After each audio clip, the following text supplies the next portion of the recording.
Welcome to Basha store. நம்ம இன்றைக்கி என்ன பார்க்க போகிறோன்னா டாம்ஸ்லேருந்து ஜூனியர் ஆர்ட் கிட் பார்க்க போகிறோம். இதோட எம்ஆர்பி பார்த்தீங்கன்னா 380. இந்த பாக்ஸுக்குள்ளே பார்த்தீங்கன்னா ஒரு பேக்கு, பிளாஸ்டிக் பேக் மாதிரி, சின்ன பசங்க ஸ்கூலில் மாட்டிகிட்டு போகிற மாதிரி சின்ன பிளாஸ்டிக் பேக்கு. இதில் என்னென்ன இருக்குதுன்னு பார்க்கலாம் நம்ம இப்போது.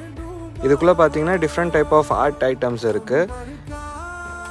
கலர் பென்சில்ஸ், இது வந்து டபுள் சைட் கலர் பென்சில்ஸ். இது வந்து கிளே இது வந்து டாம்ஸோட நியான் பென்சில், எப்பயுமே ஃபேவரட் எல்லாருக்கும், ரப்பர் வச்ச பென்சில். இது வந்து சின்ன க்ரியான், இது பிளாஸ்டிக் க்ரியானு. இது அதுலேருந்து நார்மல் 10 ரூபா க்ரியானு. இது வந்து வாட்டர் கலர், தண்ணி தொட்டு பண்ணுற வாட்டர் கலர். இது ஹாட் வீல் ரப்பர். அதுக்கப்புறம் பார்த்தீங்கன்னா ஒரு ஸ்கெட்ச் தந்திருக்காங்க டோம் சைட்லேருந்து. அதுக்கப்புறம் பார்த்தீங்கன்னா ஒரு ட்ராயிங் நோட் தந்திருக்காங்க. இதில் நம்ம கலரிங் பண்ணிக்கிற மாதிரி வச்சுருக்காங்க. இந்த ஐட்டம்ஸ் அவங்க தந்திருக்க ஐட்டம்ஸ் வச்சு நம்ம கலர் பண்ணிக்கலாம் அழகாக.